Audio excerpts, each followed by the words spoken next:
আসসালামু আলাইকুম ভিউয়ার্স, কেমন আছেন সবাই? আশা করি সবাই ভালো আছেন।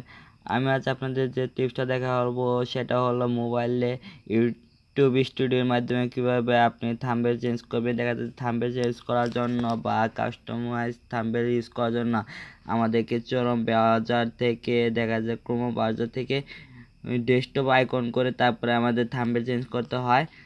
যে কারণে আমি এটা দেখিয়ে দিচ্ছি। এটার মাধ্যমে সিম্পলি সহজভাবে আপনি থাম্বনেল চেঞ্জ করতে পারবেন।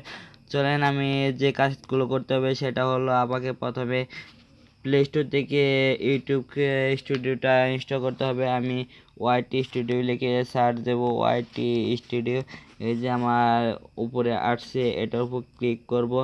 ক্লিক করলে দেখতে পাচ্ছি আমার ইউটিউব স্টুডিও আসছে, আমার ইনস্টল করা আছে, যে কারণে শুধু ওপেন আসতেছে। আপনারা ইনস্টল করে নেবেন, ইনস্টল করে ওপেন করবেন। ওপেন উপর ক্লিক করলাম, ওপেন উপর ক্লিক করার পরে আমার অ্যাপসটার মধ্যে চলে আসছে, দেখতে পাচ্ছেন আমার চ্যানেলে চলে আসছে। এখন আমি যে আপনি যে ভিডিওটা থাম্বনেল চেঞ্জ করতে চান সেটার উপর ক্লিক করবেন। আমি ক্লিক করলাম। ক্লিক করার পরে যে কলমের মতো এডিটের যে আইকনটা আছে এটার উপর ক্লিক করবেন।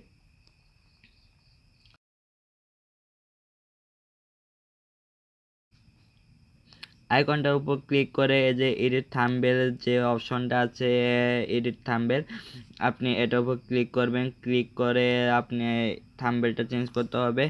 আপনি এখানে যে থাম্বনেল চেঞ্জ করতে চান সেটার উপর ক্লিক করবেন, বা আপনি যদি কোনো নতুন থাম্বনেল ইউজ করতে চান তাহলে এখানে কাস্টমাইজ থাম্বনেল থাকলে সেটা হয় যে এই জায়গায় চেঞ্জের উপর ক্লিক করে এই জায়গা থেকে আপনি কাস্টমাইজ থাম্বনেল ইউজ করতে পারবেন। আমি ব্যাগে চলে যাচ্ছি যেহেতু আমার কাছে নতুন কোনো কাস্টমাইজ থাম্বনেল নেই। আমি এখন এখান থেকে যে কোনো একটা থাম্বনেল সিলেক্ট করব। আমি এটা সিলেক্ট করলাম। সিলেক্ট করলে আমি সিলেক্টের যে অপশনটা আছে এটার উপর ক্লিক করব। এই যে সিলেক্টের এই অপশনটার উপর ক্লিক করবে, দেখতে পাচ্ছি আমার থাম্বনেল সেভ হয়ে গেছে। এখন বাস আমার আর কাজ শেষ। এখন আমি এই যে সেভ এটার উপর ক্লিক করব। ক্লিক করলে দেখা যাবে যে আমার কাজ শেষ হয়ে যাবে। লোডিং নিচ্ছে, দেখতে পাচ্ছেন যে আমার কাজ শেষ। এখন আমার থাম্বনেল চেঞ্জ হয়ে গেছে। ধন্যবাদ ভিউয়ার্স, ভালো লাগলে অবশ্যই লাইক দিবেন, কমেন্টে আপনাদের মতামত জানাবেন, সাবস্ক্রাইব করে আমাদের সাথেই থাকবেন।